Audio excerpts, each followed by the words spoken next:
Ray-Ban Meta glasses come with open-ear audio, so you can listen to your favorite music without blocking out the world around you. Hey Meta, play Gorgeous. Here's Gorgeous by Doja Cat. You can also ask Meta AI questions. Hey Meta, when's Doja Cat's next concert? Doja Cat is playing at the Los Angeles Theater next Tuesday. Sweet. Ray-Ban Meta glasses, available at Ray-Ban stores and other authorized retailers. Hi, I'm here to pick up my son Milo. There's no Milo here. Who picked up my son from school? Streaming only on Peacock. I'm gonna need the name of everyone that could have a connection. You don't understand. It was just the five of us. So this was all planned. What are you gonna do? I will do whatever it takes to get my son back. I honestly didn't see this coming. These nice people killing each other. All Her Fault. A new series streaming now only on Peacock.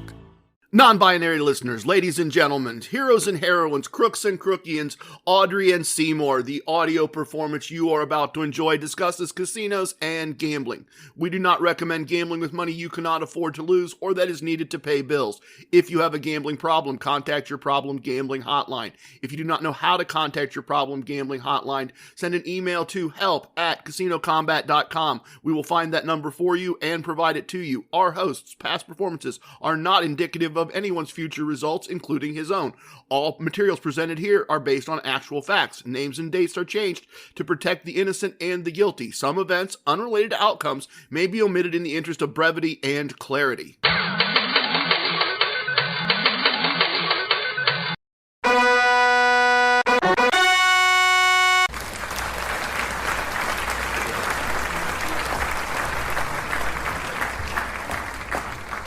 Let me ramble at you. It's TRG. Yeah!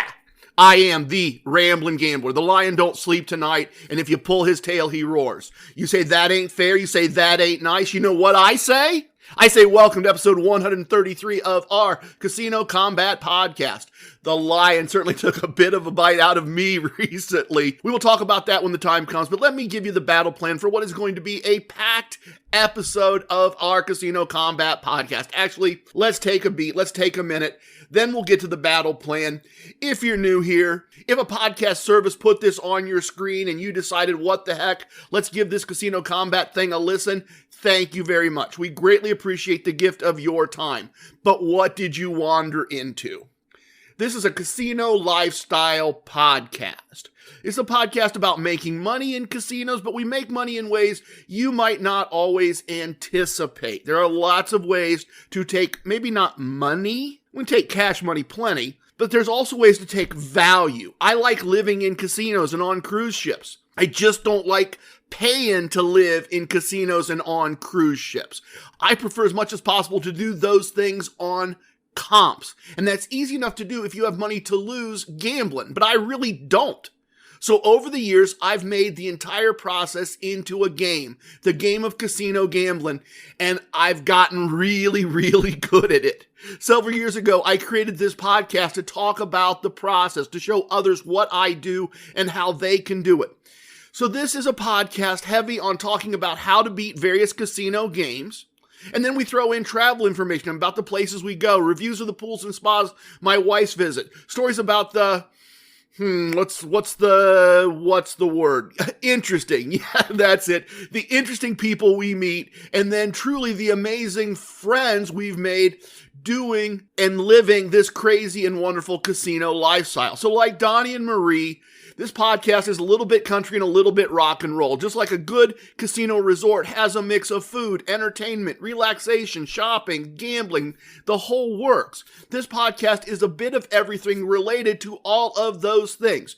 We hope you enjoy it and decide to stick around and be part of our squad. And I've got big squad news as we talk about what is going on in the Casino Combat Galaxy to start off this episode of our podcast. We've added another member to the Excelsior Brigade, that elite group of people who have taken the time to play the game I explained all the way back in episode 22 and figure out the real world name and location of my home casino, Casino 2. Our newest Excelsior Brigade member is Play the Don't. He has a personal tag before that, but there's some copyright issues with us using that one, and people would fight over it. So he also included Play the Don't, and we're going to go with Play the Don't, and our newest member is PTD. He's a Dark Side Crafts player with a lot of experience, a self-taught expert who learned the game of casino gambling well before finding this podcast. Wonderfully, despite knowing much of what we discuss here, he is still learning a few things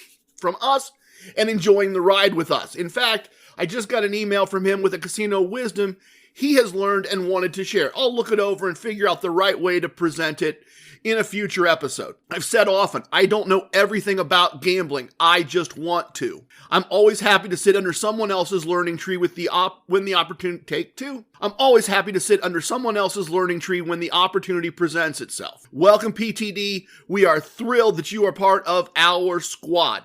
In other news from the Casino Combat Galaxy, we had a member of the squad make a first attempt at doing Casino Combat.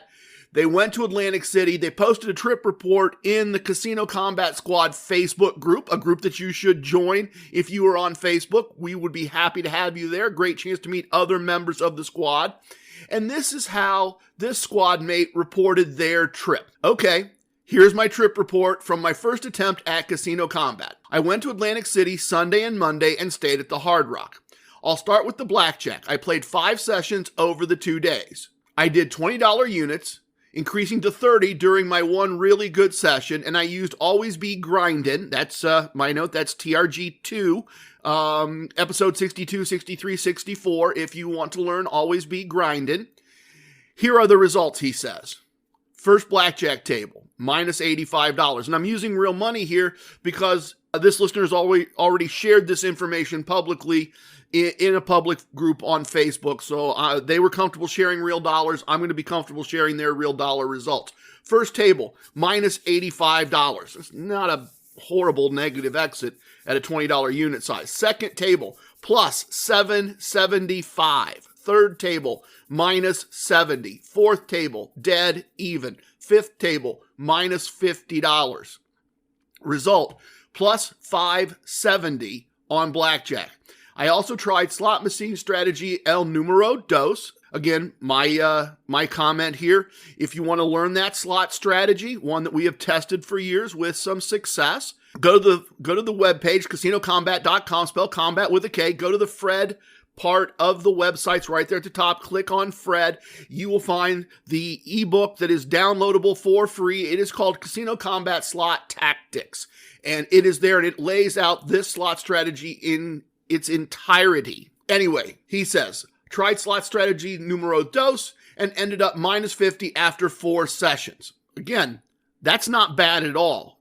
Obviously, we prefer to be on the plus side, but this is also a slot strategy, remember, that we would expect to have a situation where, having been in their building and played, that next month at some point, he would get a mailer from Hard Rock and they would be offering him some type of comps, probably some type of free slot play, maybe some free bets, maybe room discounts, those types of things. This is a slot strategy El Numero Dos works on the idea that, yeah, sometimes we take a small cash loss, but then going forward for months on after that, the casino kicks back more than what we lost. Okay, so that's where that strategy fits. And a minus 50 for 4 machines is not terrible. This is turning into a pretty good illustration of what doing Casino Combat, particularly for the first time, looks like. As I said, minus 50 after 4 sessions. To continue with his post. So the overall result of my gambling was plus 540.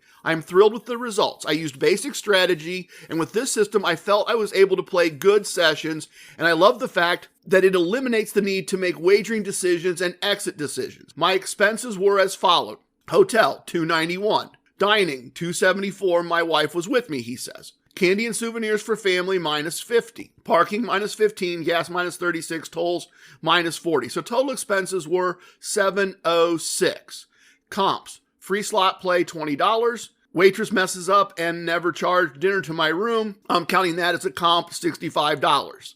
So the net for the trip was minus $81. Mitch, before you write, this wasn't me. We all make our own hero and crook decision. I'm not sure what he's supposed to do here. Is he supposed to go down to the front desk before he checks out and says, hey, they didn't charge me for dinner? How would they know what to put on his bill? I don't think there's anything crook here at all. Mistakes happen, and we let them do their job. He would have willingly paid if everyone had done their job. Someone made a mistake. It happens. Not the end of the world. Couple casino wisdoms in play there. I think this result is, I digressed once again. I really did. He continued, thrilled with the results. My only problem is that I have no close casinos, so hotels in AC on the weekend would run me $400 a night or more, which I can't swing right now. So I have to figure out a way to get back down there and increase my bankroll so I can start earning comps and moving up. I'm not so sure. I think there's some learning that's probably going to take place. I am not an expert on the Hard Rock in Atlantic City. Played there several times, like it a lot, have not had a room offer from them. I think that may change now that they're part of the Unity system, part of the overall system that Hard Rock is putting in place, but I've never stayed there. But my expectation just generically for someone making their first visit is, and maybe it doesn't include Atlantic City on the weekends, but I would expect some bounce back offers. I wouldn't be surprised if a hotel offer is coming from this. And maybe, as I said, it'll be one night Sunday through Thursday, particularly as we get closer to being in season in Atlantic City. I would think this is one of the rules of this thing, the unwritten rules. First time you show up at a brand, you have to let them know who you are. That's what this person did. Blackjack sessions, money spent, slot sessions. That tells the marketing people, here's a player. And then they start seeing how do they get that player to come back because they want that return business. So I wouldn't be surprised at all and look forward to hearing if it happens that, in fact, without really moving up tiers, there's already some comps being earned. But well done. A solid first time outing. An excellent execution of casino combat. An excellent example of living that casino lifestyle. Gambling paid for everything but gas, tolls, and parking. That's what this comes down to. That's really well done.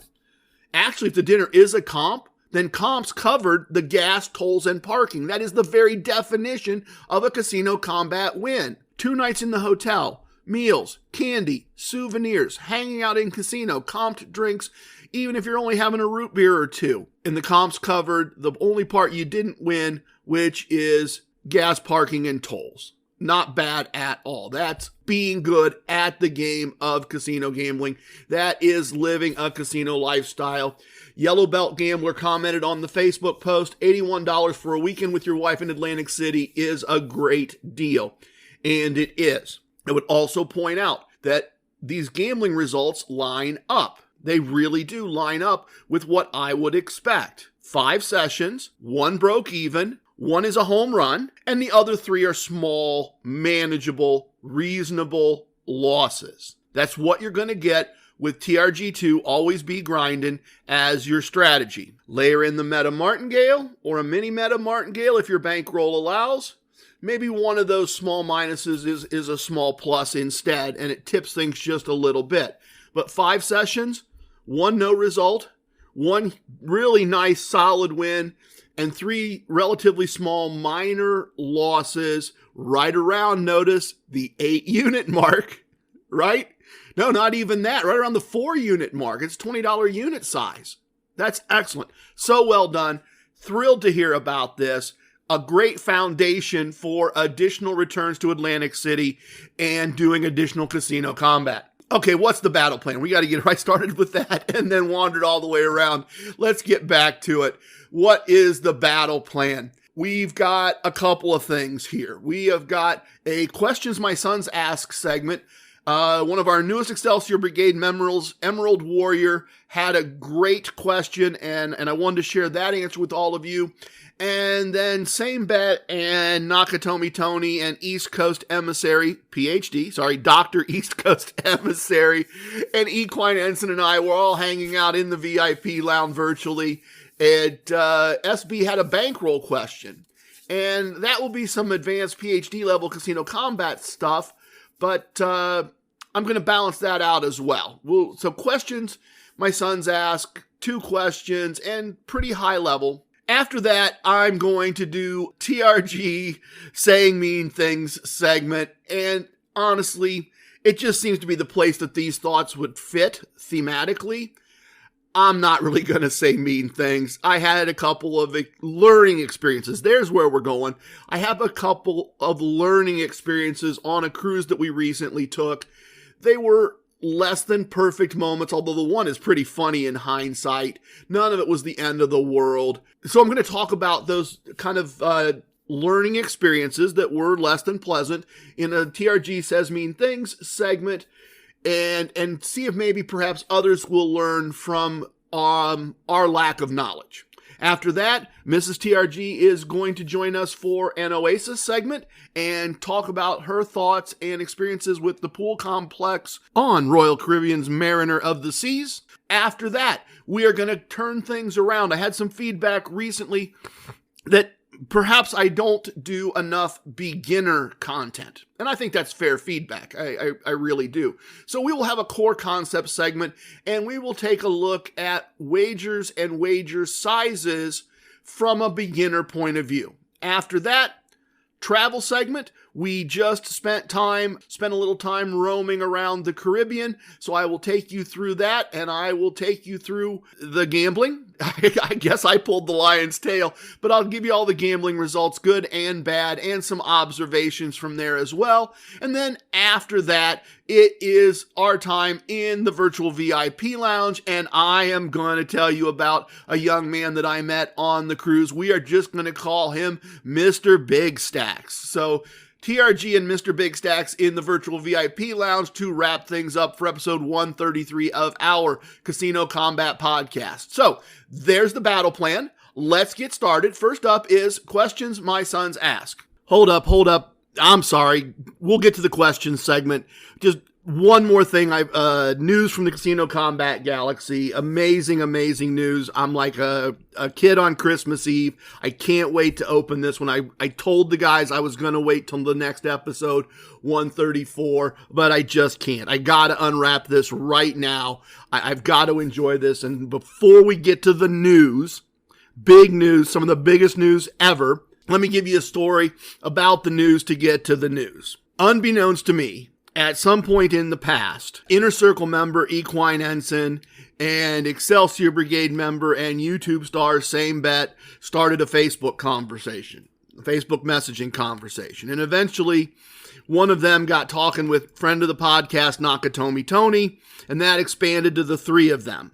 And they were talking about a crap strategy that combined parts of what I've talked about and something they'd learned other places. And they decided they were going to do a video chat about it.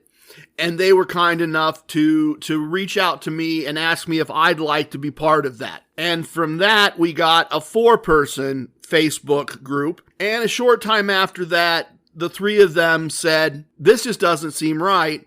Is Dr. ECE on Facebook? It just feels like the only person with a doctorate in casino combat should be part of this conversation. I said, well, I happen to know that ECE is not on Facebook. I don't know. Maybe he'd be willing to join Facebook just to be part of this group. But what if we did Slack instead? I think we might have some more tools there. So we built the virtual VIP lounge in Slack. It's a real thing.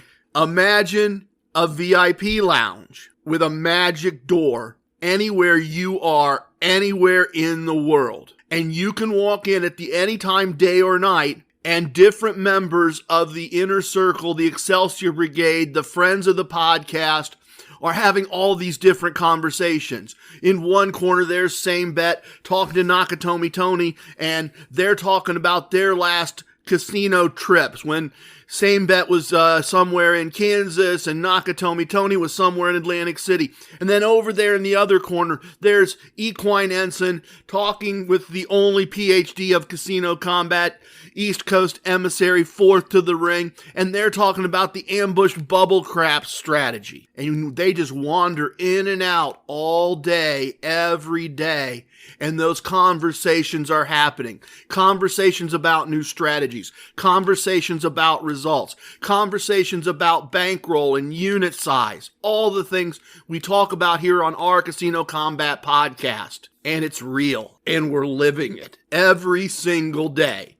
It's in my phone. It's on my computer. It's on all my devices. And I talk to them all day, every day. And you can be part of it. And all it costs is effort. Nothing else. This is not one of those things where I tell you for $4.99 a month, you can be a member. No, this is like a VIP lounge in the real world. You got to do something and earn status to be allowed in the door. And we're going to base this on two things. First is you got to be an Inner Circle member, an Excelsior Brigade member, or a friend of the podcast. And friend of the podcast is admittedly a little bit random, right? It's people that they've never played the game. They've never figured out my home casino. And in some cases, like Yellow Belt Gambler, that's kind of ridiculous. He's known me since college, known me personally. We've been friends for a very long time. He knows where I live. It would take nothing for him to figure out where my home casino is. It is a pointless exercise. He could do it in 5 minutes if he wanted to. There's no reason to put that obligation on him. And just like a real VIP lounge, if I'm hanging out in the VIP lounge and he comes up and wants to get in and they say, oh, I'm sorry, you don't have the right casino status, I'm going to go, no, he's my guest. I'm allowed a guest. He's my guest. Bring him in. He's going to be here. Charlie Frere, amazing author, been on the podcast a couple times.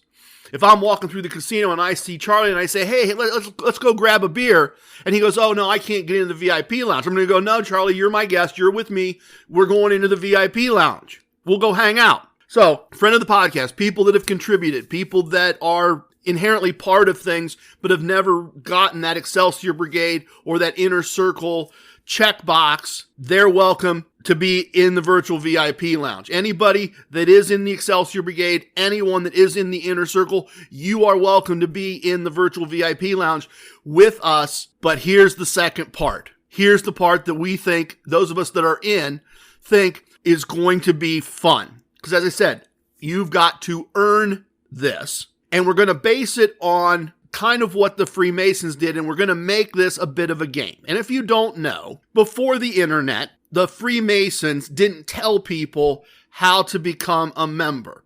You had to figure it out. And with the internet, it's pretty easy. And because of the internet, some members have started to wear little badges. And the badges have symbols on them.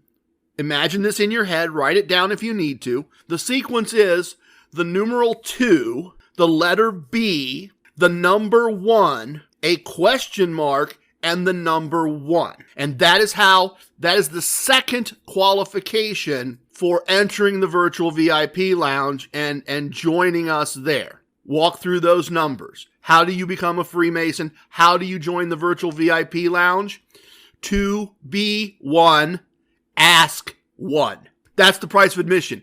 You have to ask a member if you can be a member. And I'm not a member. I'm a guest. Same Bet, Nakatomi Tony, Equine Ensign, they created this. They are members. They invited me. I'm not a member. I'm a guest. So if you are Inner Circle Excelsior Brigade or friend of the podcast, and you would like to join us in Slack in the virtual VIP lounge, that's the game. You gotta find the real person, Same Bet, somehow, phone, email, message. Gotta find Same Bet, Nakatomi Tony, or Equine Ensign. That's the new game. If you already are qualified and you track down one of those 3 people in real life and ask them, they will bring it to the group. And unless there is some overriding reason You will be a member of the virtual VIP lounge. You will be allowed in anytime and all the time. We are looking for people that will help us make each other better. We are sharing our stories. We are sharing our ideas. We are being a squad. We are being a team. We are about making each other better, learning from each other.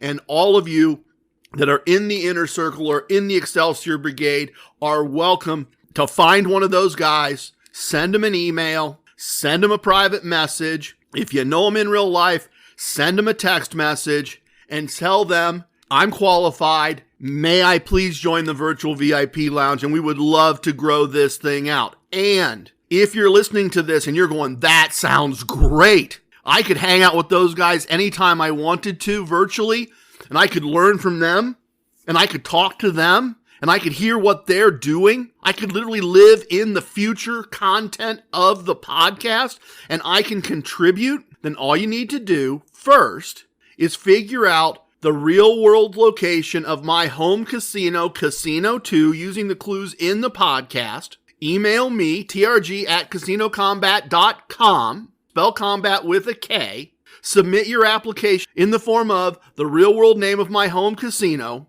and you will be a member of the Excelsior Brigade. And then you can play the next part of the game, and you can track down one of those 3 members, and you can say, hey, I'm in the Excelsior Brigade. This is the call sign I'm using with TRG. I would like to join you in the virtual VIP lounge. And they'll approve you, and we would love to have you.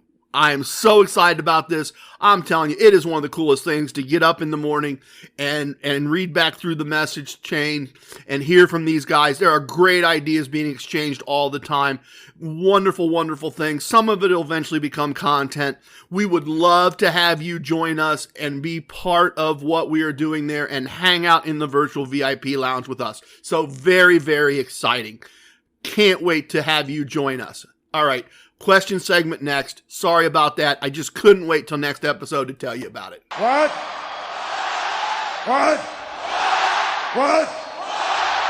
You know, my sons were around gambling from a very young age. Not actual gambling, but around me as a gambler. Casinos were part of where we vacationed to be able to vacation places we couldn't always afford as a family. And so logically, my sons asked questions about gambling. And Excelsior Brigade members send me emails and ask questions about gambling. And sometimes when we're hanging out in the virtual VIP lounge, a member of the Excelsior Brigade or the Inner Circle or a friend of the podcast will throw out a question about gambling, and we'll sit around as a group and have that conversation and talk about those things. So I have a couple of questions that I want to take up today, questions that have been asked in that fashion, and that I thought perhaps all of you would enjoy having a conversation around. The old idea that if one person has a question, then probably more than one person would like to hear that answer. So I thought we'd take a few minutes today and dive into a couple of just excellent, amazing questions,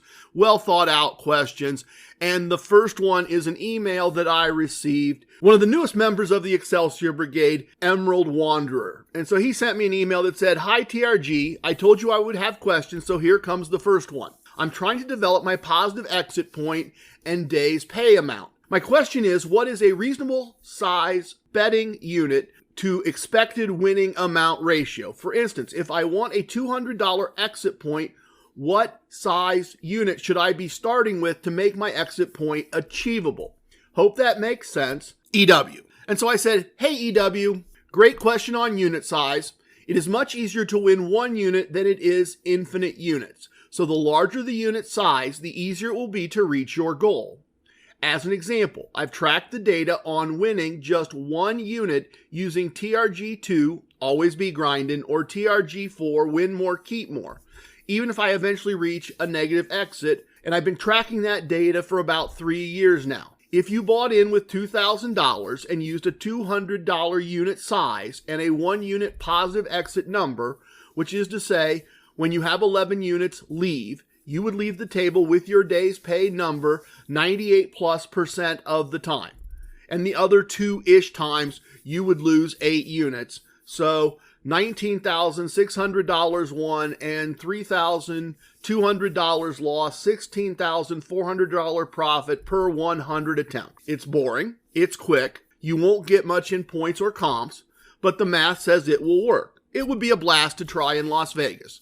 Walk into the casino, play that way, and walk back out. Walk next door, rinse, repeat. I've considered putting together a $20,000 bankroll and doing a Vegas trip that way, or part of a Vegas trip. Likewise, if you take a $1 unit size and try to win 200, you will fail most of the time. It's not impossible, it's just improbable, and it's very difficult. So as you have observed, what is the right balance between these two extremes?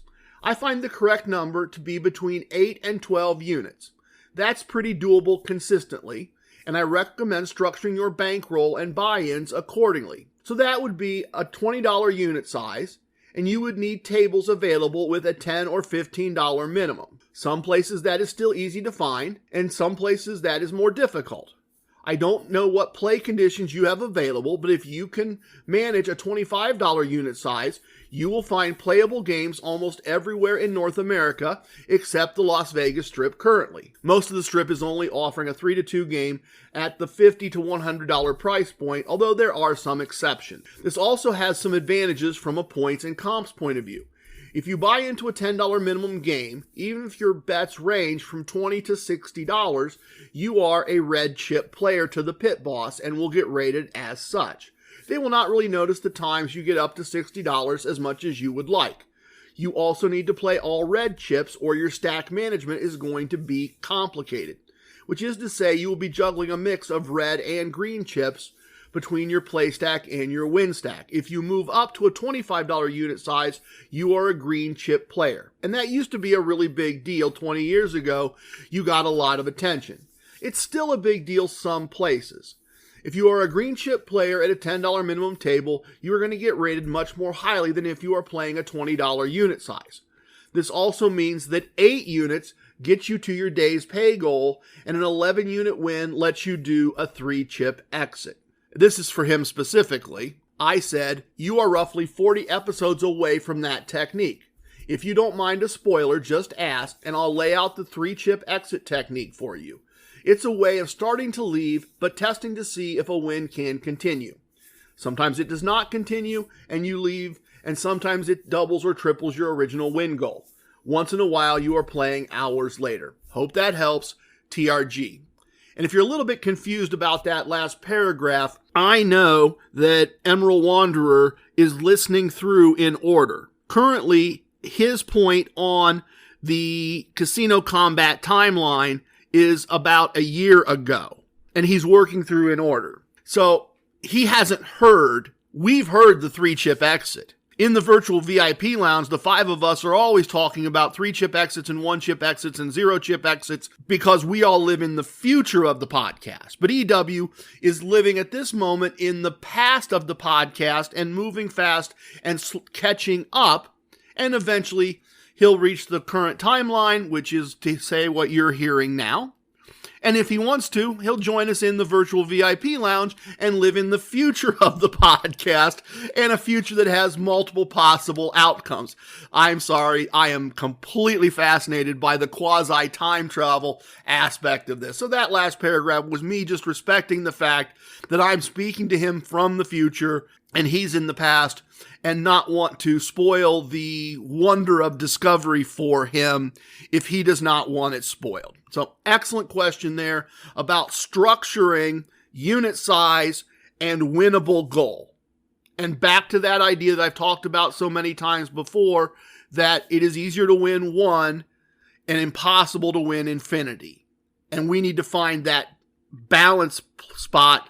And for me, I find that balance spot with TRG2 and TRG4 to be a unit size that if you win between 8 and 10 units, you are going to have success more often than you have failure. And I also want to observe here that this is a Lego. When we're building a wagering system, when we're deciding and planning beforehand how we're going to approach this, one of the variables we are picking is how many units is an exit or a start of an exit, and how is that exit being done?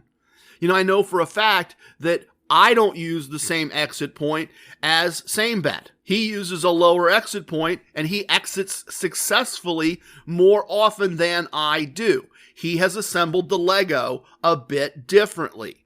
He has established for himself a slightly different plan for how he is going to approach a casino and decide when to leave. So a great question here, a question that all of you need to think about before you go into the casino. This is part of how we plan, prepare, focus, and execute. We establish these parameters for ourselves before we go in. I share how I do it. I share how I do it because I've tested it and it works for me. You may set a different number. You may say, no, I want a positive exit way more often.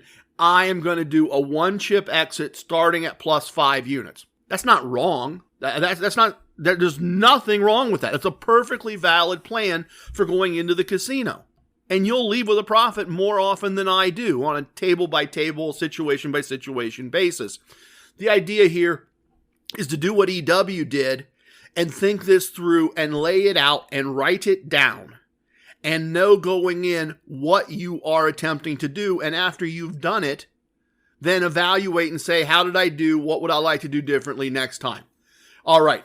Second question for this segment today comes from hanging out. I'm with Nakatomi Tony, Equine Ensign, and Same Bet, and we're hanging out in the virtual VIP lounge. And Same Bet says, TRG, I'd like to discuss bankroll management. My understanding is that we have 2 sets of guidelines in the TRG verse. I love that he coined that phrase, the TRG verse. First, a simple calculation of 3 bankrolls per day and enough to sustain 3 days, 9 buy-ins. Second, implement a meta martingale, which is a little more complicated. I'll have to go back and listen to the podcast to outline it here. Again, my understanding is that TRG generally plays the meta martingale, but earlier in the journey, he'd manage his money through the first method. I think of the meta martingale as more of a PhD play and the 9 buy-ins as a sustainability guideline.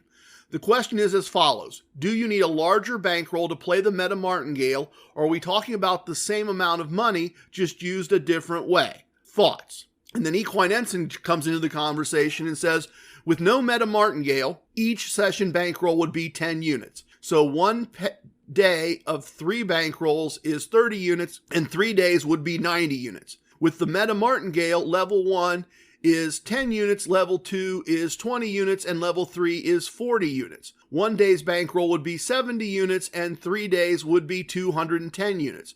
Hopefully, I calculated that right. And then I came into the conversation and said, so I really love TRG verse, and that's true, I really, really do.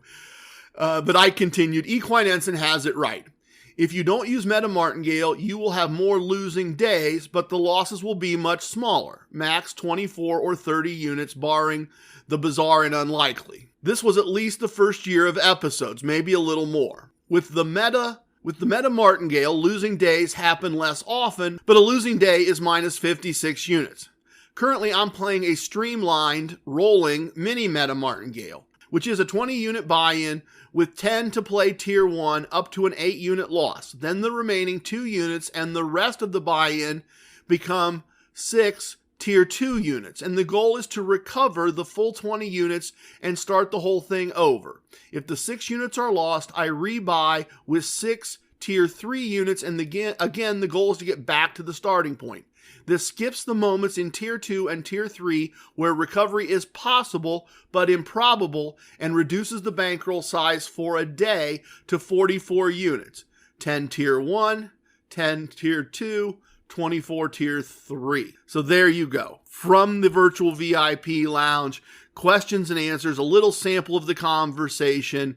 And so happy to tell you, as you heard just a few minutes ago, that you are welcome to join us there. We would love your voice to be part of the conversation as we just hang out as friends and talk through these things and try to help each be better at what we're all trying to accomplish.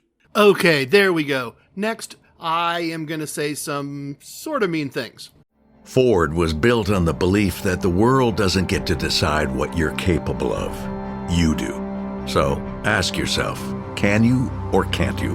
Can you load up a Ford F-150 and build your dream with sweat and steel? Can you chase thrills and conquer curves in a Mustang? Can you take a Bronco to where the map ends and adventure begins? Whether you think you can or think you can't, you're right. Ready, set, Ford. Did you know that parents rank teaching financial literacy as the toughest life skill? That's where Greenlight comes in, the debit card and money app made for families. With Greenlight, you can send money quickly, set up chores, automate allowance, and track spending with real-time notifications. Kids learn how to earn, save, and spend responsibly, while parents have peace of mind knowing smart money habits are being built. Try Greenlight risk-free today at greenlight.com/Spotify. That's really not nice. In a perfect world, I would never say mean things. Or if I was going to say them, I would say them privately to Mrs. TRG, the radiant goddess of casino combat, or a family member or something like that. I certainly would not. Generically, I'd prefer not to use a public platform to say mean things about anyone. And in a couple cases, it's been necessary. At some time, a couple points, we've had to give fair evaluations of things, and the feedback was negative. And that's what this segment originally was. In this case, I am going to say some mean things, but in a lighthearted way. This is really more a self-deprecating, boy, the things we don't know kind of thing, with the hope that perhaps somebody else will learn from what we didn't know and not make the same mistakes. And these are both things that happened from the cruise, and these are both things that were negative outcomes, and they happened, admittedly, in some ways from our ignorance. And the first thing was, we got told multiple ways and multiple times the night before we made port in Cozumel that Cozumel was not using daylight savings time the way the United States does, and so their clocks were different by 1 hour from the clocks on the boat, and that everything was going to still be done on, quote, ship's time, which is to say that if you came back to the boat you had to be back on the boat at 4 o'clock. And if you came back to the boat at 4 o'clock on the watches of the people in Cozumel, the boat would be gone because the times were different. 4 o'clock ship's time was 5 o'clock on land. And they explained this to us in multiple ways. The cruise director told us after the show in the main showroom that night. Our waiters told us this as we wrapped up dinner. Everybody made a big deal out of the fact that Cozumel time and ship's time were different. And here's what I found really annoying and frustrating, and also the lesson I learned. So Mrs. TRG and I get up. We get ready. We are going on an excursion. We are going to go see the Mayan ruins. We are going to taste some chocolate. We're really looking forward to it. It's the one major thing other than just being on vacation that we were going to do. The other stop was at Coco Cay. We've been to Coco Cay before. Fun place, but nothing new. Never been to Mexico. Never been to this part of Mexico. Really looking forward to seeing the Mayan ruins. So I am super uptight about getting this right. So the ticket says to be at the meeting place, spot 4, at the end of the pier at 10:45 ship's time. It says that on the ticket. And so I look at that and I go down to deck 5 and I make sure that my phone and my watch match the clock on the wall. And we go about our morning, which you will hear about in a minute, and we get off the boat and we arrive at the end of the pier at about 10:30. We are early by the standards of what the ticket says. My phone says 10:30. My phone matches the boat. My watch says 10:30. My watch matches the boat. Don't see anything that looks like our excursion. There are signs with numbers, and on the signs with numbers, there are other signs for the various excursions, and our sign isn't there. And so we asked a couple people on shore who were part of the excursion team, and they said, oh no, they'll be here. Oh no, they'll be here. And we saw some people come up and they started to sign waivers, and we said, oh, are you here for the Mayan ruins and chocolate tasting? And they said, oh no, we're doing dirt bikes or four-wheelers or whatever it was they were doing. And so we asked their guide. We said, are we the right place? Just don't want to be the wrong place. We're supposed to be leaving here in, just a short period of time. Oh, they'll be here. They'll be here. They'll be here. Don't worry about it. It's 10:43. It's 10:44. It's 10:45, it's 10:46, it's 10:47. And we go to someone else with a Royal Caribbean badge and we go, what's going on? It says here on our ticket, 10:45 ship's time. It's past 10:45. Oh, go over and see Maria.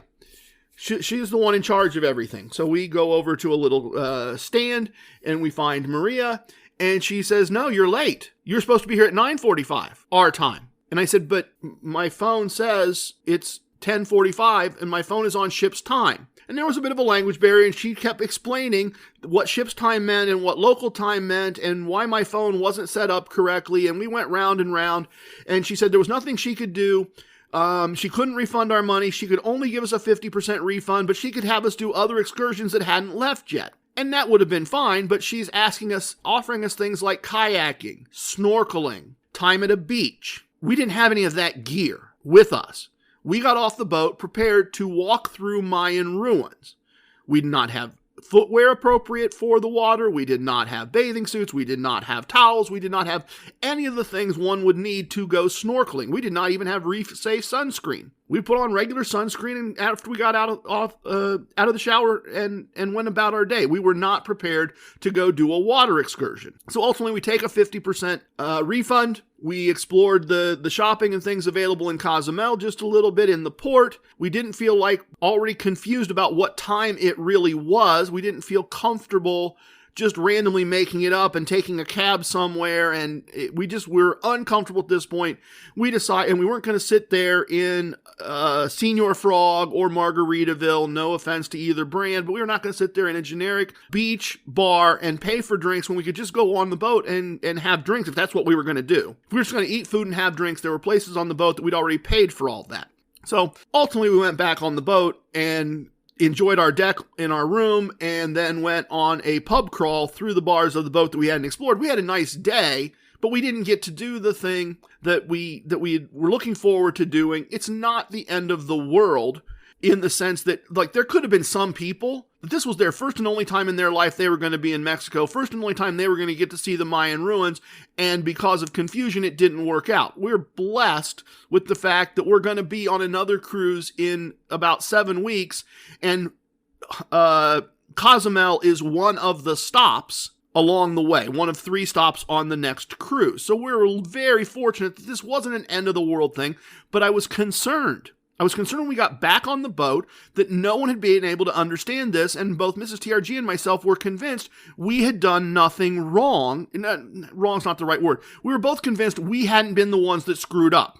We were both convinced that the ticket was wrong, or the locals' understanding of ship's time was wrong, or something, and that we were only getting half credit. So we went to guest services, the same place that I had checked my clocks before we got off the boat, and I said to the lady behind the counter, is that clock ship's time? And she said, yes, it is. And I said, and does my watch match that clock? And she said, well, yes, it does. And I said, well, does my phone match that clock? And she said, yes, it does.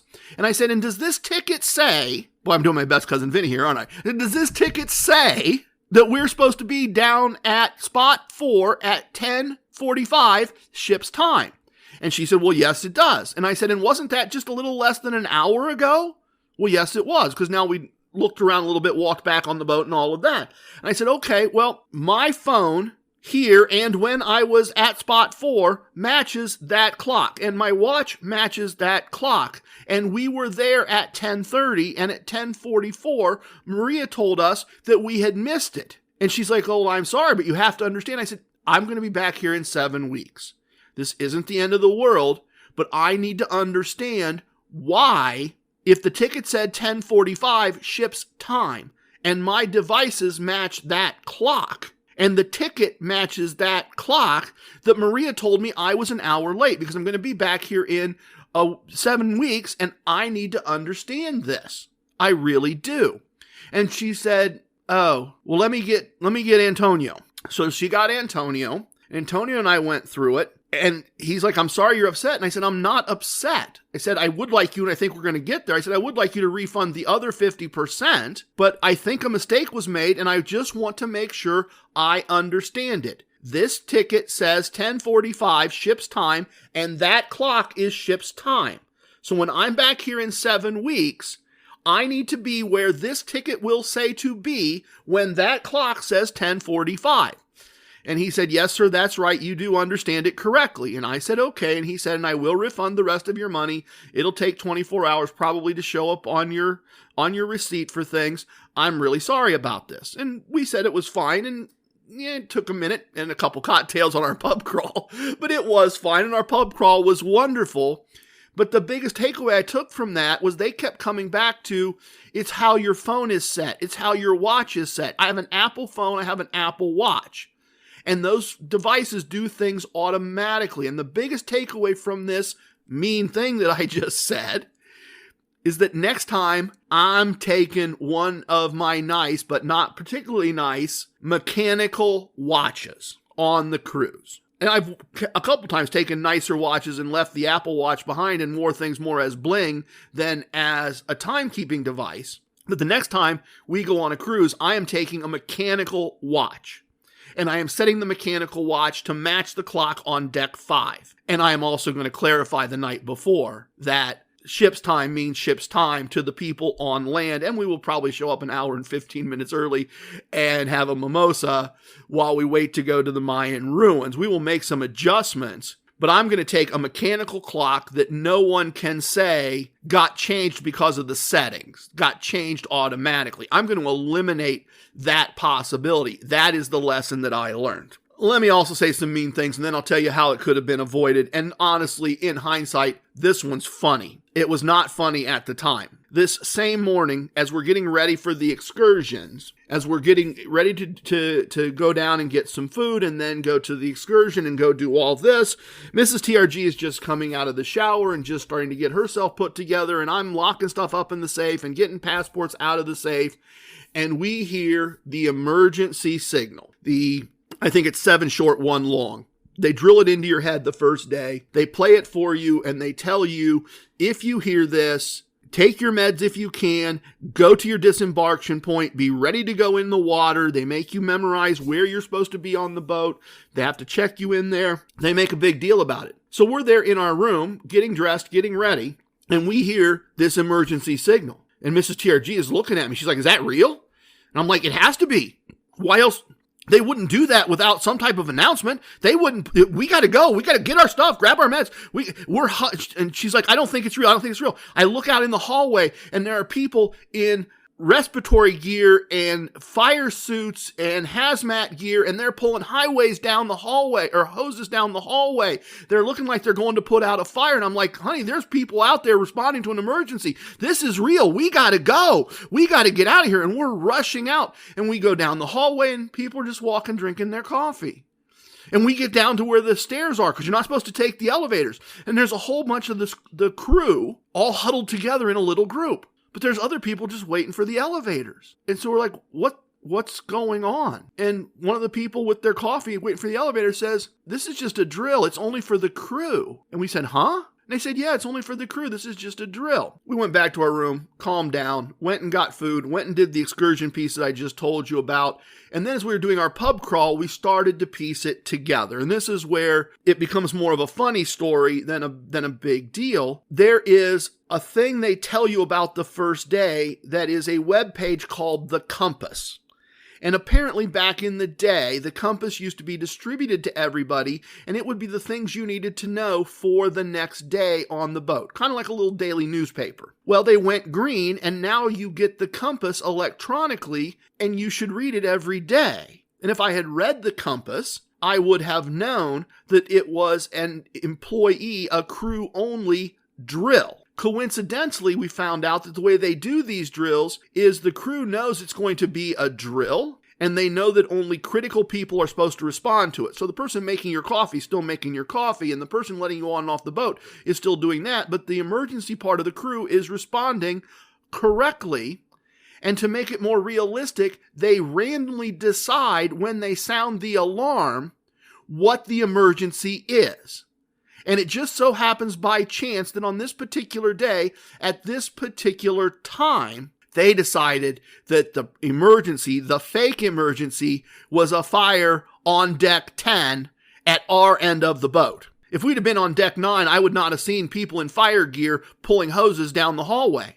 I'd have had an indication this wasn't really real. But I didn't have that information. I didn't have that because I hadn't read the compass. Now, I would suggest that a crew that took the time after the show and after dinner to make sure we understood ship's time should have also made sure we understood that there was going to be a practice emergency drill the next morning at 9 o'clock in the morning.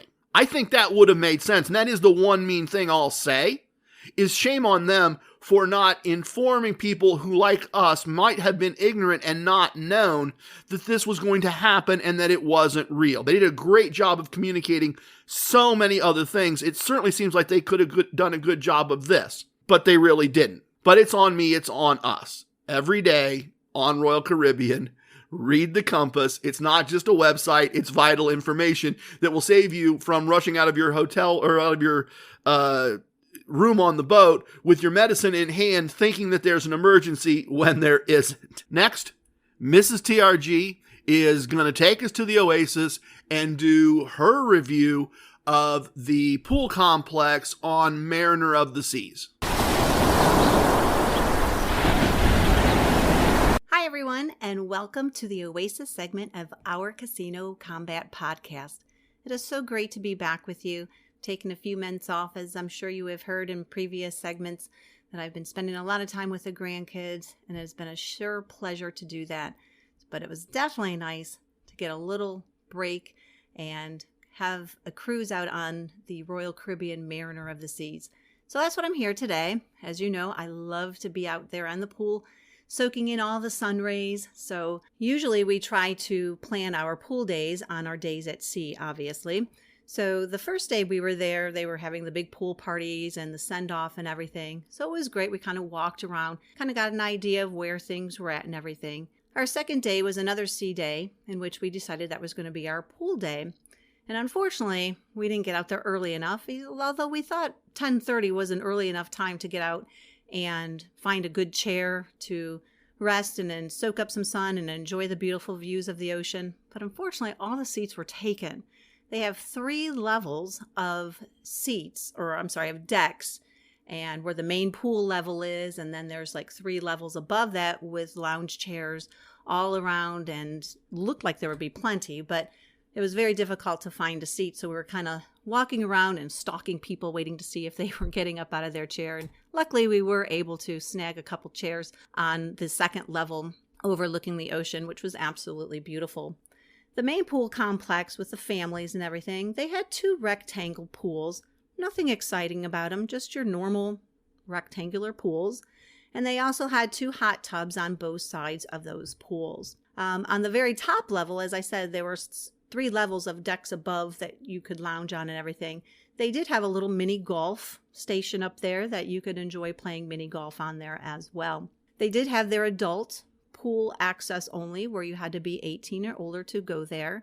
It was a rectangle pool. Once again, it was kind of small, but it was nice. And it was also filled with salt water, which I thought was kind of a neat feature also. And they also had 2 hot tubs there as well. The one thing that I thought was kind of cool too is on other boats that we've been on, they've had day beds and pergolas that you could rent for an additional fee and had to reserve. But here they also had those, but you didn't have to rent or reserve them also. They were just available to you on a first come, first served basis. So I thought that was a neat feature of there also. On their main pool deck also, they had some contests that they were running on that day we were up there. They had a belly flop contest that we watched a little bit. They had a sexiest man contest that they were running. I told TRG that he had to go enter that, but he was a little bit reserved and denied my request. But I'll tell you, TRG, you know you would have had my vote for the sexiest man. They also showed some movies out there also, so that was kind of neat too. They had a DJ playing, but I felt like the DJ was very, very loud, which made that kind of whole ambience, kind of relaxing part a little bit dissatisfying. So I rated the ambience and features a 4 out of 5. The next category was the easy access, which I also rated a 4 out of 5. Even though they had the main pool complex there with the pools and the hot tubs, in order to go down the really cool looking water slides that they had, you had to go to the opposite end or the back of the boat and then walk up a level. So it just seemed like a kind of a lot of back and forth of walking to get to those slides if you wanted to go down them. We unfortunately did not venture down the water slides this time around. Also, because they did have different levels, finding how to get up to those other levels, like where the mini golf would be and everything. A couple of the doors were blocked with big plants, so you had to kind of figure out which doors to go around. So I found it a little bit difficult to kind of maneuver up and down and in and out of those different levels of the pool complex. So that's why I gave it a 4 out of 5. And also they only had one towel station too, so it was kind of inconvenient to always have to go to the one place to find your towel station. The next section was the food and beverage, which I rated a 5 out of 5. They had a cute little hot dog stand with a variety of makings and fixings that you could put on top of your hot dog. And then they also had a frozen yogurt stand, which you could enjoy frozen yogurt. They had a bar with lots of delicious adult beverages right by the main pool complex, and they also had a bar in the adult pool section. All of this is right on the same level as the Windjammer Cafe Buffet, so you can always go into the Windjammer Cafe and grab brunch or a lunch there also and take it out to your seat to enjoy by the pool as well. As I said earlier, TRG and I always pick our pool days. And on the 4th day we were at sea, we thought, well, since we couldn't get a seat the first time, let's plan smart this time. Let's get some donuts and some muffins, and we'll go out earlier and we'll get a seat. So we did that, and we got out there probably around 10 o'clock. We got our muffins and our donuts, and we went outside in the main pool complex area. We still had a lot of seats that were taken, and so we ventured up to the next level. And unfortunately, it was a pretty windy day that day, and as we were walking up to the second level to find our chair, all of a sudden the wind took off and took my donut right off the plate and blew it out to sea. So when you do plan your pool days and your days out at the pool, make sure you are holding onto your donut because you might just find it flying away. So the food and beverage, again, was a 5 out of 5. The overall vibe that I kind of got from being around the pool complex, I rated a 4 out of 5. Other than the first day having it difficult to find a seat, the seats were just kind of jammed together and everything. And with the DJ being loud, it just kind of took away from some of that relaxing time a little bit. So I gave it a 4 out of 5 for an overall vibe. So for the Mariner of the Sea pool complex, a total of 17 out of 20 points. And you can agree or disagree. It doesn't matter. I'm just the wife of a Rambler Gambler. Next up was TRG. We'll be back with his Core Koncept segment. ¿Hablas español? Sprichst du Deutsch? If you used Babbel, you would. Babbel's conversation-based techniques teaches you useful words and phrases to get you speaking quickly about the things you actually talk about in the real world, with lessons handcrafted by over 200 language experts and voiced by real native speakers. Babbel is like having a private tutor in your pocket. Start speaking with Babbel today. Get up to 55% off your Babbel subscription right now at babbel.com/Spotify. Spelled BABBEL.com/Spotify. Rules and restrictions may apply. Your earbud fell in a coffee cup. You need a taco pick-me-up. When modern life gets rough, grab the timeless taste you love. Paso, the old El Paso.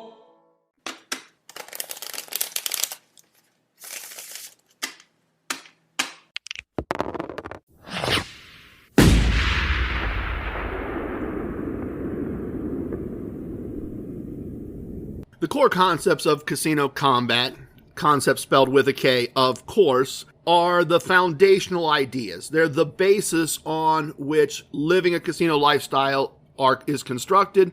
They are the basic things to understand, to start to attempt to be a winning gambler, to live a casino lifestyle. They are the fundamental ideas. And I've articulated them multiple times, multiple ways. I've repeated them recently. If you are not familiar with the core concepts, if you can't sit down and outline the basics, if you could not tell, if you had an uncle who said, you started gambling in a casino, do you have a problem? Blah, blah, blah, blah, blah. And you were going to explain, no, I listened to this podcast and the host has these ideas that I'm following called the core concepts, and then lay out what they are and show what that foundation is. I would encourage you to be able to do that. I would encourage you to have enough knowledge to not need it from me. But I've also provided the tools where that can be possible for you. On the YouTube channel, Casino Combat, and combat is spelled with a K, there is a playlist called Boot Camp. Camp is spelled with a K. And in that playlist, I go through step by step each of the core concepts. The lessons are no more than 15 minutes, some of them shorter than that.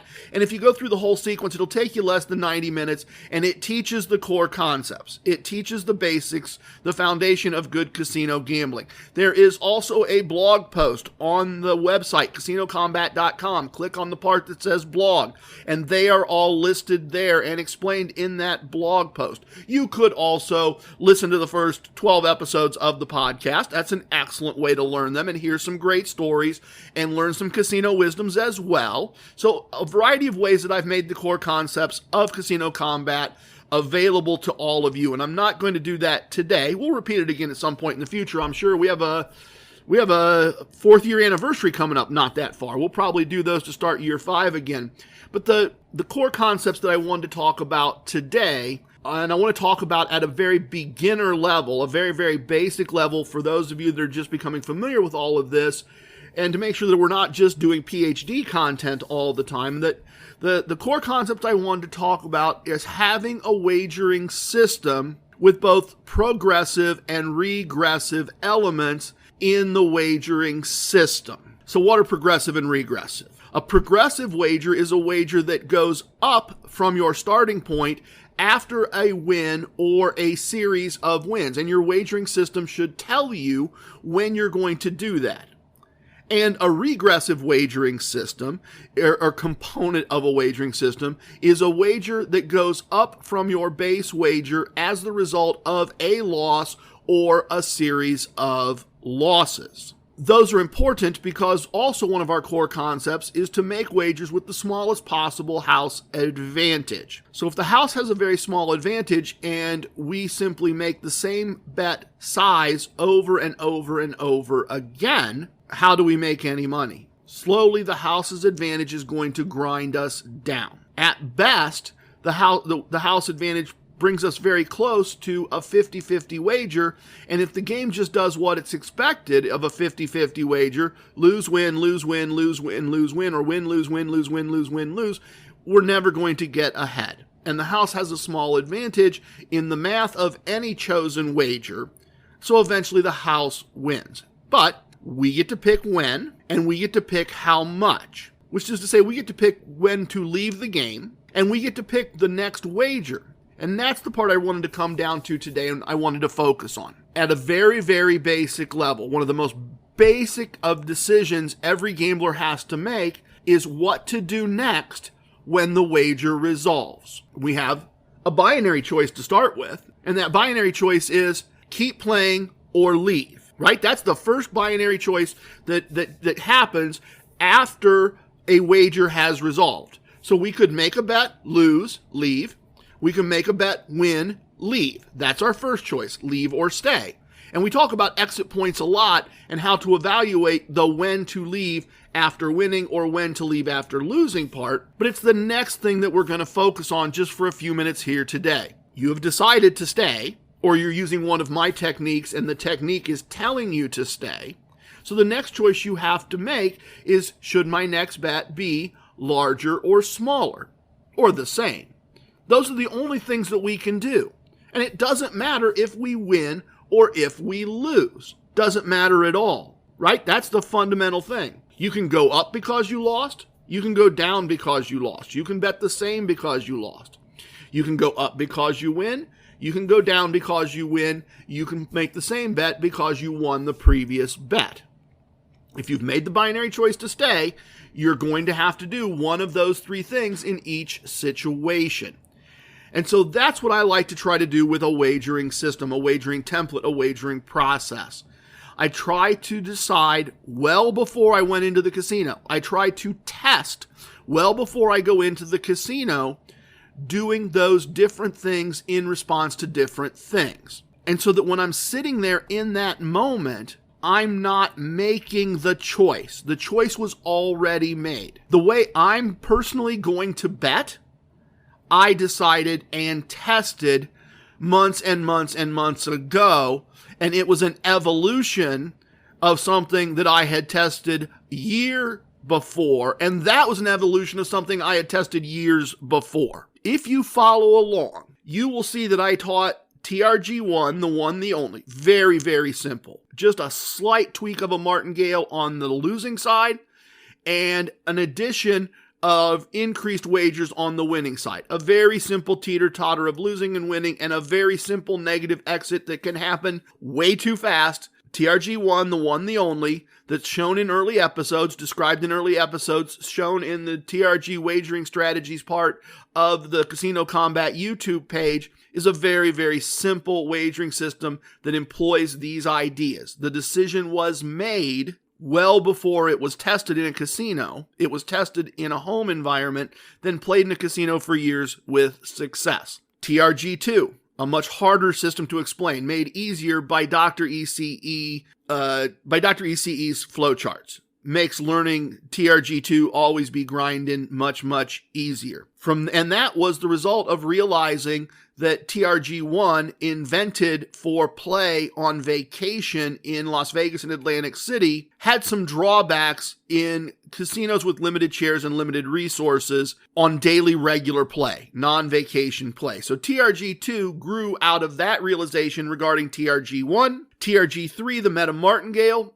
was a way to make that win more consistently, to have less losing days if I had, and I did have at that time, a bigger bankroll. And then TRG4, win more, keep more, is an outgrowth of things I realized while playing TRG2 over and over and over again about one little spot of it. You don't have to use those templates. You don't have to use my wagering process at all to be successful at the game of casino gambling. I have said over and over and over again that I regard these ideas like a set of Lego. We dump them all out on the floor and everybody's building an airplane. Or everybody's building transportation. Maybe it's not. Maybe I'm building an airplane, you're building a helicopter, and the little lion is building a boat or a truck. He loves trucks. We dump the Lego out, we dump the ideas out on the table, and then we start looking at how we can put those Lego together. But the fundamental decision that you have to make is, when I resolve a wager, if I am not leaving the table, what am I doing next? And I believe that the answer, make the same bet again, is only the right answer a small percentage of the time. It's the right bet if it's a push. It's the right move. If you made a $10 bet and you didn't win or lose and you decided to keep playing, the next bet probably should be that $10 bet again. But at some point, if you are going to have success, in my never so humble opinion, after you've lost a bet or a series of bets, the right answer is to move up. And then if you win a couple, the right answer is to move down. Those are those choices, right? When the bet resolved, if you're not leaving, either the bet needs to go up or the bet needs to go down. Likewise, on winning, it's not quite the same. On winning, we're just being a little more greedy. If you're winning and winning and winning, at some point, you have got your original wager that was at risk at the start of that sequence off the table, and you've got a profit. And I feel like that's the point where to just continue to put the same bet out over and over is missing the moment. There are times when you are going to lose 6, 7, 8, stick around and get punched in the face long enough, 9, 10, 11, 12 hands in a row. There are also times you're going to win 6, 7, 8, 9, 10 in a row. And so you need to make that fundamental choice. What do I do after a loss or a series of losses? What do I do after a win or a series of wins? And that is a very, very basic, very, very fundamental, very, very beginner idea. I would personally suggest that you use TRG2 or TRG4 as your starting point. And then over time, if you see things you don't like, make some tweaks, make some adjustments. But you got to make those adjustments on both sides of the equation. You have to make them on a what do I do after a loss or a series of losses basis, and what do I do after a win or a series of wins basis. And that's really what I was hoping to cover today. That's what I was hoping to talk about. Our next segment is the travel segment. I am going to show you what happened on our most recent cruise, the good, the bad, the very fun, all of that, and we're going to do that next.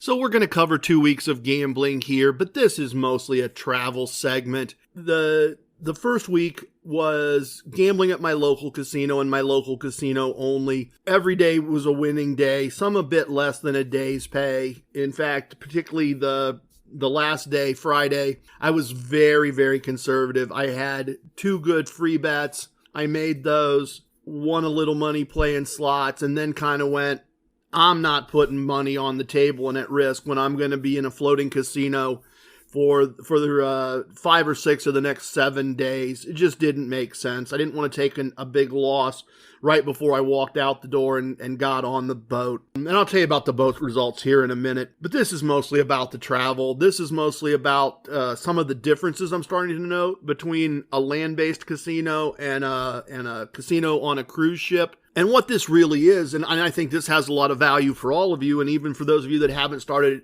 cruising yet as part of your casino lifestyle, this is my second cruise with Royal Caribbean. Royal Caribbean is now a brand that we're actively using. In fact, I would say at this point, we value our Casino Royale, which is the name of the Royal Caribbean's casinos, wherever the boat is and whatever boat you're on. I'm starting to value that relationship at least as much as my MGM or Caesars relationships. And what I'm finding, what I'm learning, is that with Royal Caribbean, there are actually 2 reward systems involved. If you never ever go into the casino at all, there is still a Crown and Anchor Society that you earn points, 1 point for every day that you sail. And as you sail more and more over your lifetime, by the way, not over the year, but over your lifetime. And as you cruise more days, you move up levels. And they got like 6 of them. And at each level, you get additional perks. You get extra discounts on things. You get some things for free. You get a guaranteed amount of free play in the casino. You get discounts on Wi-Fi.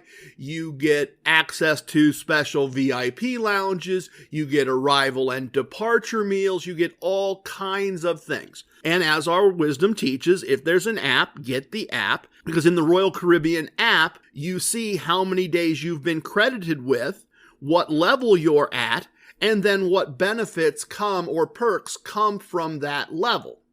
Now, there is also then a casino reward system. Just like a land-based casino or casino brand would have, the Royal Caribbean Cruise Line has a Casino Royale reward system. It resets at the end of March each year. So it's getting ready to reset here pretty quickly.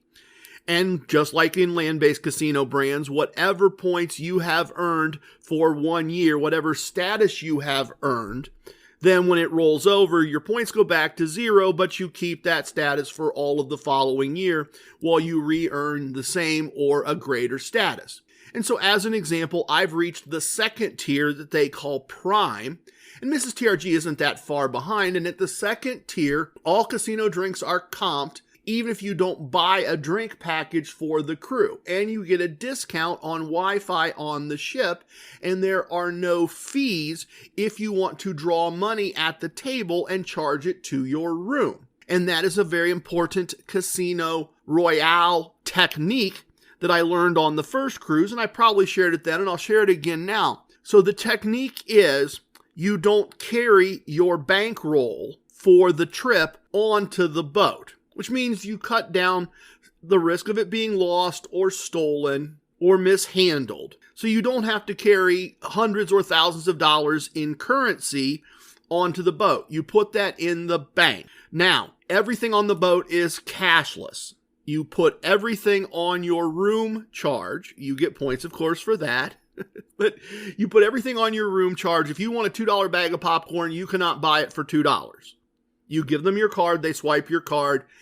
Same card that you use to open your room is the card that you use in the casino, in the slot machines, everything. And so you have a credit card on file, and everything that your ship's card charges goes against that charge. If you have no fee to get chips to play with at the table, then when you get to the first table, you pull out your bankroll for the trip at that table that goes against your room charge, you get points, and then hopefully the credit card you used to back your trip gives you points of some kind. In our case, one cruise we did our MGM card and got a bunch of MGM points and MGM free play and MGM free tax-free imaginary money. On a different cruise, we used a bank's travel card so we could get points to use for future flights. So there is, if you can get to the second tier in the Casino Royale system,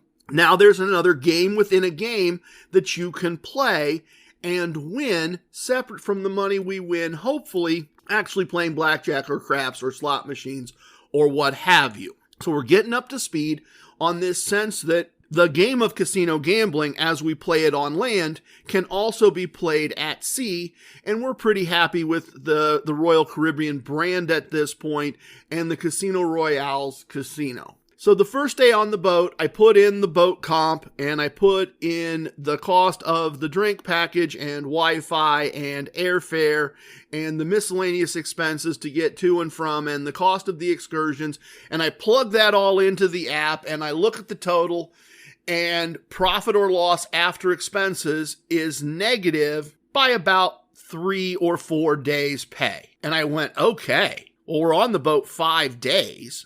There's going to be 5 nights in the casino. It's not that beyond the realm of possibility that I'm going to actually get off this boat having won enough money to pay for the expenses of this trip. That's the goal, right? To get to the end of the month and have covered the expenses of the trip. That's what we're trying to do. Well, I guess I pulled the lion's tail, as we discussed in the intro. I had bad days mostly. Certainly the worst run I've had in 4 or more years. Literally, I said at one point, if this was my first time doing this, I would never do it again. It was horrible. First night, and admittedly, there was some first night stupidity. We'll talk more about that in a minute. No, let's talk about it now. I think everyone's instinct, and maybe this goes away a little bit as we do more and more cruises. Maybe we get a little more sophisticated and a little more used to this. But what we observe is that everybody tends to get on the boat, get their cabin. If they've got the drink package, they go to a bar, and it's that let loose. It's that we're on vacation. Let's go. The boat's leaving. Everybody's cheering and toasting champagne and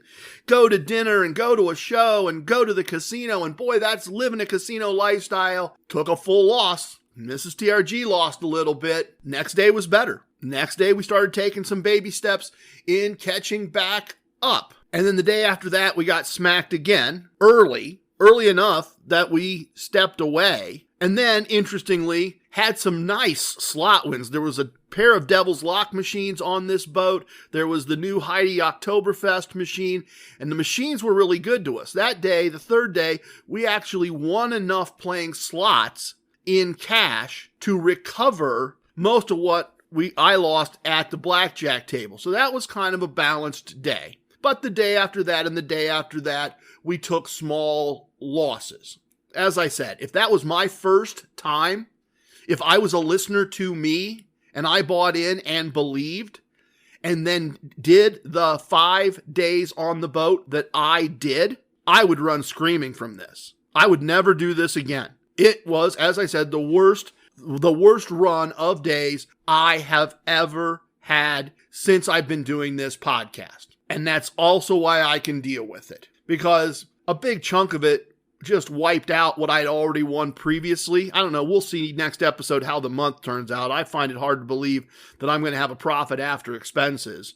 It may be tough to have a winning month, let alone a Casino Combat winning month where we cover expenses. We'll see. We'll do that next episode. But I have 4 years of data. I know that this was really unusual. And I also then would point out we had enough knowledge and enough skill to accept it's not going our way. Let's continue to enjoy our vacation. Let's continue to enjoy the wonderful food that's part of the comp. Let's continue to enjoy the wonderful shows that are part of the comp. Let's continue to enjoy the pool and the balcony and the ocean views and the warm weather where we left snow when we got to the airport and we landed with snow when we got back home. So winter with snow where we are, and wonderful Caribbean waters and warmth and pools and hot tubs. And we continued to enjoy all of that. We spent time on slots, and slots put money back into what we were doing, and craps. And this would have not been part of the conversation when we started doing all this together. When I started this podcast journey, craps wasn't part of it. Craps was a big solution. Craps was a huge tool for us on this trip because the tables were $10 minimums. We could make multiple bets. We could use multiple strategies, and we could accumulate casino points without a lot of casino risk. One of the craps strategies that Nakatomi Tony and Equine Ensign and Same Bet have been looking at and working through and testing is something from a YouTube channel that's called Play, and the strategy is called Play All Day. And it's kind of invented or intended to keep you on a table making points and never winning or losing much. So we often played craps. If blackjack went badly, we'd play craps for hours and hours and get to the end and we'd won or lost 20% of a day's pay. We're not crushing it. We're not making a ton of money, but we're showing the brand that we're valuable, and showing the brand that we're valuable means the next cruise is comped and we're moving up levels. And you know, and I know, and my wife knows that on one of these cruises, we'll get them hard. We'll hit them hard on a comped cruise and come off with a lot of money. Undeniable. It will happen. But this is also about the casino combat arsenal. This is that range of games, range of techniques that allows us to approach what part of the game are we going to win. This time, I did not win the game of blackjack. Mrs. TRG basically broke even on the whole thing, but I did not win the game of blackjack. I wiped out the money I had won the week prior, and I put myself in a hole that I got to dig out of, and I got expenses on this one that it would have been nice to cover. But that wasn't just then, okay, go to the room and hide, or go to the bar and drink, or, go play Trivial Pursuit. Although we did play some Trivial Pursuit with people on the boat. It was, okay, what can we do to get casino points? And the answer to get casino points were strategies on the craps table that I've learned from listeners of this podcast, from other members of our squad. I do also want to say that there is an aspect of our casino wisdom of have allies that really apply on a cruise. They only have, I don't know, 10, 12 dealers. I mean, pay attention the first day and you'll know the dealers and you'll know the pit boss almost from the jump. And that's not to say that the casino was too small. Virgin Voyages Scarlet Lady casino was much smaller. This casino, one poker table, one craps table, Texas Hold'em table, the carnival game, roulette table, 5-6 blackjack tables. So plenty of variety, good rules on blackjack. The low limit $5 and $10 tables were 6 to 5, but everything else was 3 to 2. Hand shuffle, never had a problem getting a seat. No complaints with the rules or availability at all. But by day 2, if you were there day 1, you knew everybody. You knew the pit boss, you knew the dealers, you knew the other players, and the other players were allies. The population of casino regulars who casinos were part of the reason they were on the cruise, that population as a percentage of the boat was very small. We got to know the craps players and they got to know us. We got to know the blackjack players, as you're going to hear in the VIP segment here, the virtual VIP lounge segment. We got to know those players really well and really quickly. You were on a first name basis by day 3 and swapping stories. And that also meant that, and this is new to cruises for me, if you, at one point, the craps table wasn't open. They didn't think they had enough craps players to open the craps table. So they were using the crew in other ways. They were using the dealers for other things, or the dealers were on break. And a couple of the people I'd met said to me, hey, would you play craps if it was open? And I said, oh, sure, yeah, I'd play craps if it was open. So he just grabbed the pit boss and said, hey, Juan, can we open the craps table? And he goes, well, we don't have any players. And we said, well, you got 3 players right here. We'd love to play together if you open up the table. And he said, oh, sure. Made a phone call. He goes, give me about 15 minutes, guys. Just hang out. Let me get you a drink. You just hang out. We'll have the table open for you. Likewise, at one point, the one blackjack table, the one I wanted, was at $100 limit. So I said to the pit boss, is this at 100 because you wanted it at 100? And he goes, oh, no, I'm sorry. We had somebody playing that wanted it at 100, so nobody bugged them. What do you want it to be? What do you want the table limit to be? We'll make it that. Allies, getting to know people. That also means don't have aggressors. Don't get into it with a pit boss. Don't get into it with the blackjack dealer day one, because it's going to be your blackjack dealer on day 2, 3, 4, and 5. With new, gentler scented Clorox disinfecting wipes, clean finally smells as good as it feels on everything from lamps to ceiling fans, even on your kid's toy shark. Oh, ouch. Clorox disinfecting wipes, now available in crisp lemon. Find it on Amazon. Clorox, clean feels good. Shaq here, spinning fast-acting pain relief with Icy Hot. Ice works fast, heat makes it last. Icy Hot, you're so back. So land or sea, those casino wisdoms apply. Having allies, all the same techniques apply. They sometimes apply a bit differently, but super happy with the casino. Could have used aisles in the slot area that were a little less narrow. Sometimes those got a bit congested, and I really would prefer smoking not be allowed in the casino, but it is one of the couple places on the boat that smoking and vaping are allowed. It can make slot play a bit unpleasant, not our first choice. Both of us have been smokers at some point in our past. Neither of us are smokers now. We'd prefer not to be around it. We'd prefer not to have our clothes smell like that or our cabin smell like that. But that is also just the nature of casinos and cruises. So let me look here. Let me go through the notes real quick. Let me see if there's anything else that I want. Oh, yeah. A couple more quick things, and then we'll wrap this up and move on. One of the things I found incredibly strange is that almost everywhere that I play on land, the dealer's rack has lots of red chips, lots of green chips. That's $5 and $25. And they have some black chips. Those are $100. They have some purple chips. Those are $500.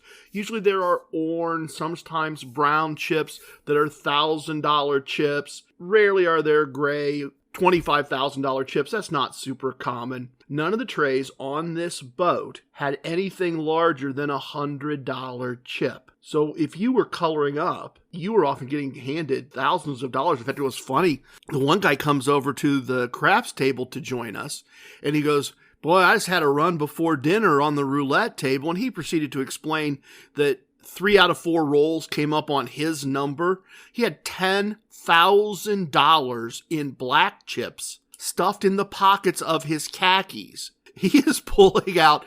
I sat there and I went, wow, I think I'd have gone to the cage and cashed most of that out. He filled the rack with $10,000 in chips, all black chips, before he even started. So that just always struck me as weird. And then this last one, this is included for entertainment purposes only. I don't really believe this, but it is in the notes. It is interesting. If you go back in time to when I actually had the casino combat ring made, the 10 ounces of sterling silver, that allowed me to change names and dates to protect the innocent and the guilty, the signet ring for the podcast, when I had that made, I've lost a little weight since then. And the ring has gotten a bit loose. Enough so that normally I have a little spacer that I wear when I put the ring on to make the ring fit correctly so it doesn't just randomly fall off. Well, a couple days before we left on the cruise, when I went to grab it and put it on, that little spacer got lost. And when I put the ring on to go to the casino, it kind of slipped off. And I went, this ring is really important to me. It gives me some special powers. This is not a ring I want to accidentally lose. I certainly don't want to have to be aware all the time when I'm wearing it on the boat that it might fall off.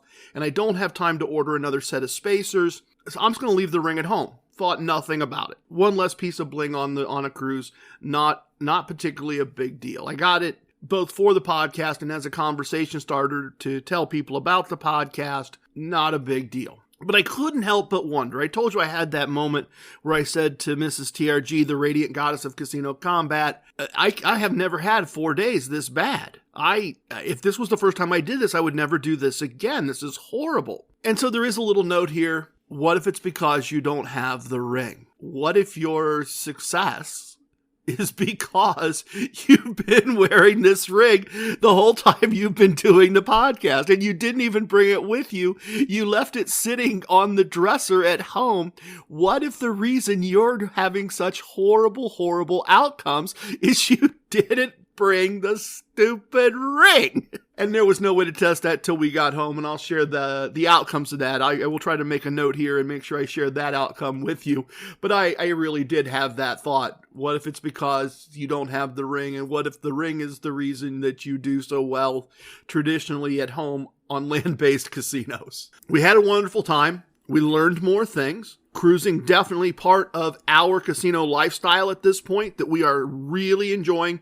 And we're also realizing that we still have a lot to learn about how all of this works. And like everything, I'll admit what I don't know, and I'll tell all of you what I learned to hopefully shorten some of your learning curve. With that said, let's adjourn to the virtual VIP lounge. Let's have some sips, and let me tell you the story of a very interesting young man I met, Mr. Big Stacks. A little bit of the bubbly. Welcome to the most must-listen-to segment in casino lifestyle podcasting, the virtual VIP lounge.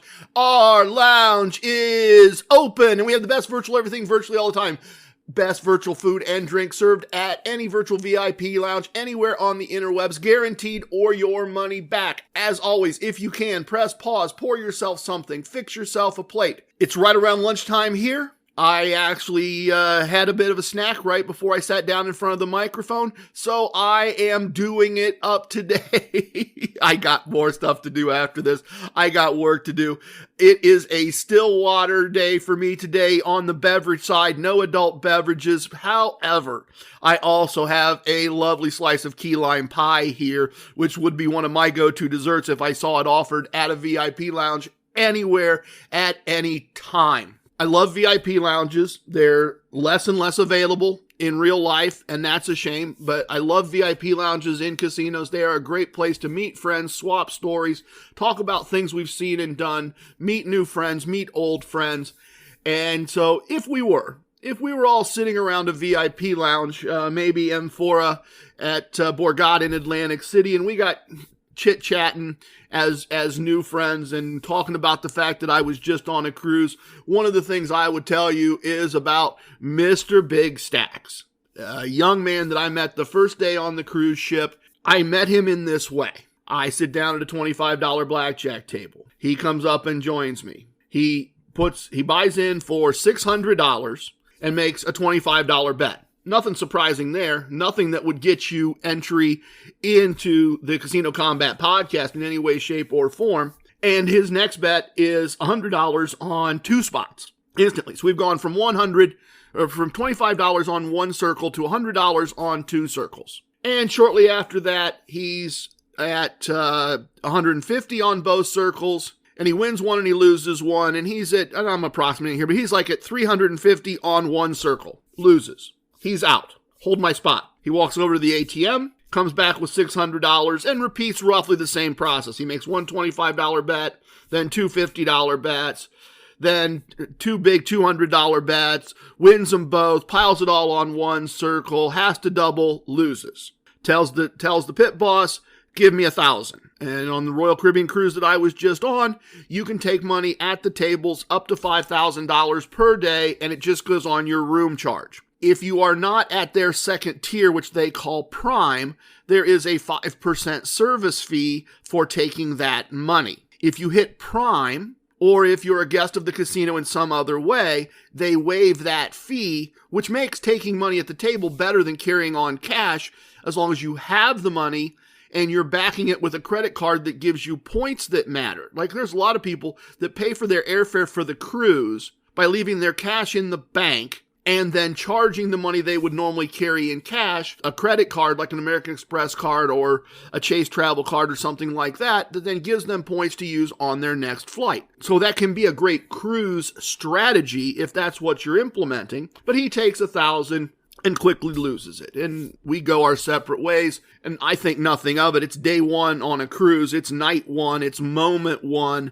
There's a lot of, and I'll include myself in this, there is a lot of let's cut loose, let's go crazy, maybe some bad choices around alcohol, maybe some bad choices around gambling, things that go on that first night of a cruise. You've looked forward to it, you've waited for it, you've gotten through the process of getting there and getting on the boat, getting to your room, going through the safety drills, figuring out where everything is. You've had a couple drinks, you've had a nice meal, and some stupid can happen. But that's not the level that Mr. Big Stacks was operating on. Not at all. And I'm not telling this to ridicule him, not like I ever think he'll hear this, but I'm not telling this to hold him up to ridicule, mockery, and scorn. Rather, I guess I'm showing you maybe how people with just a ton of money live. That may be what I'm illustrating.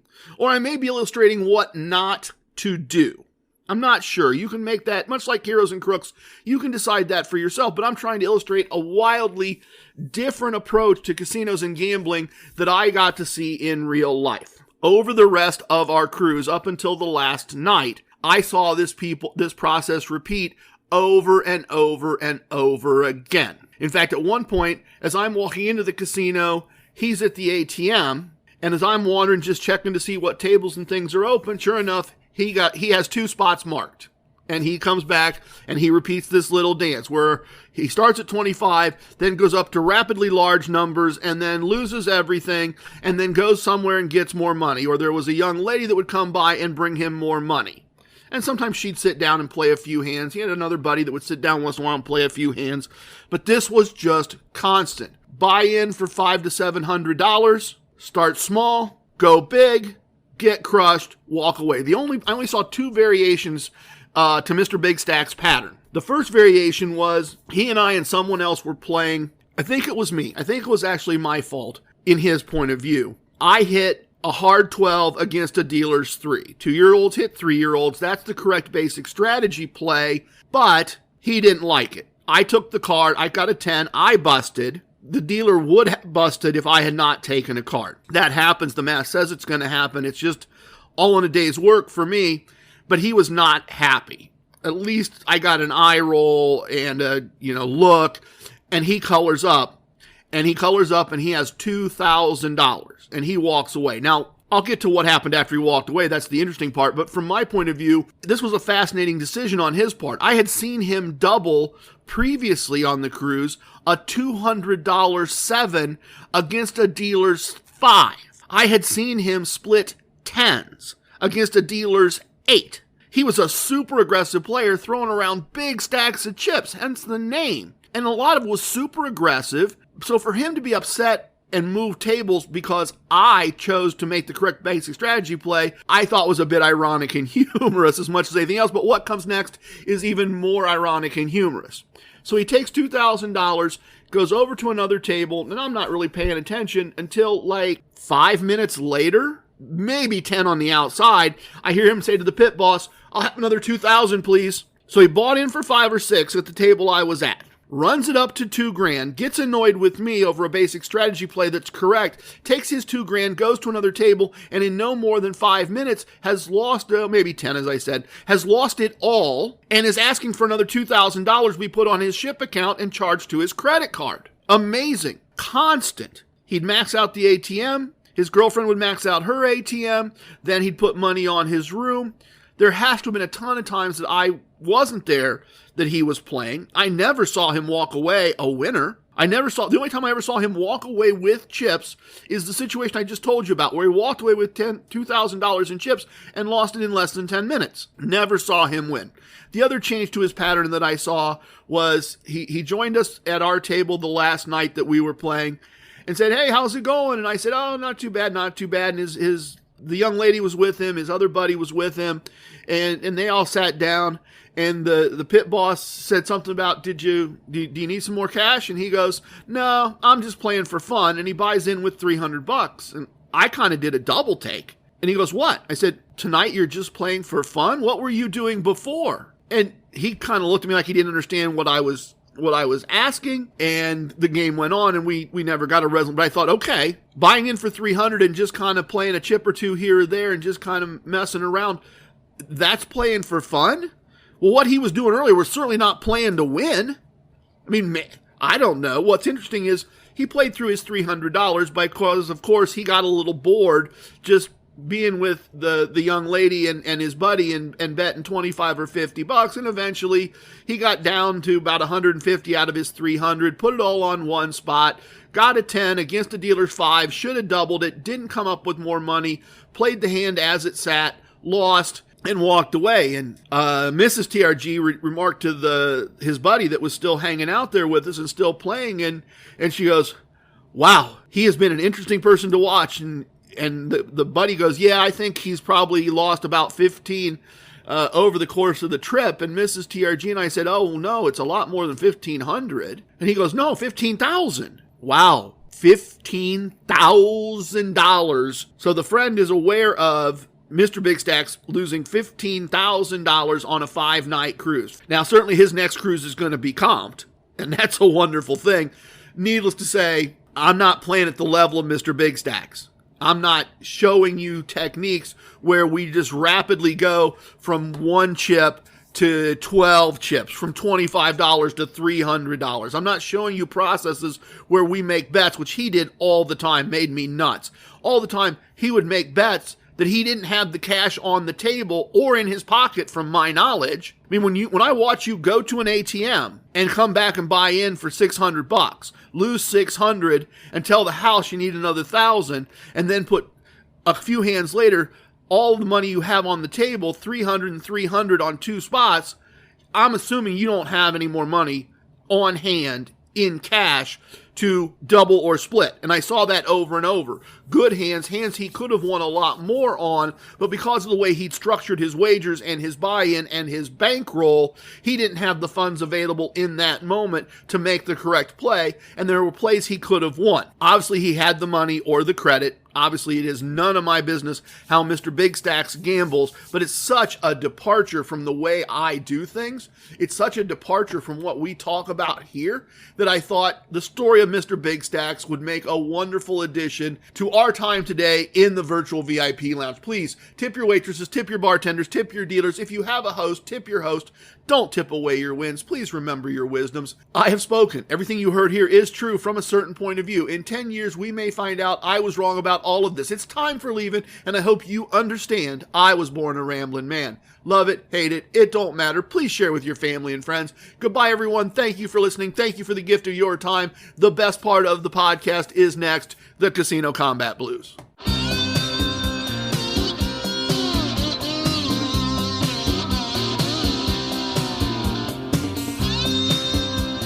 For Atlantic City Empress, Casino Combat's ace.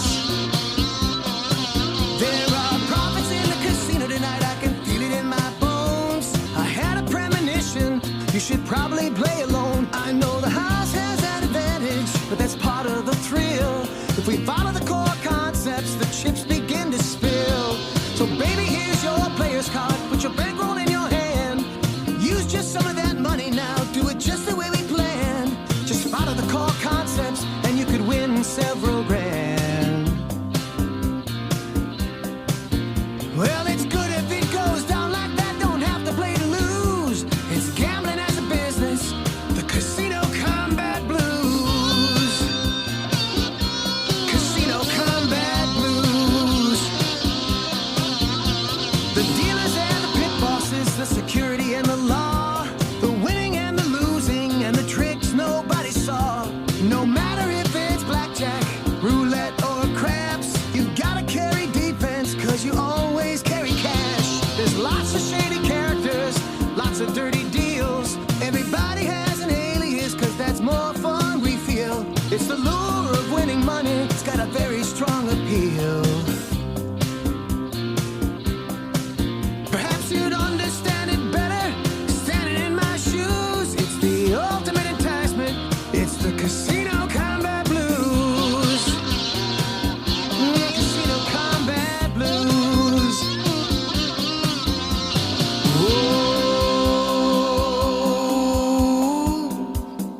to me and you. Me and you. It's a winning proposition and one you shouldn't refuse. It's just the Core Koncepts, the Casino Combat Blues. Casino Combat Blues.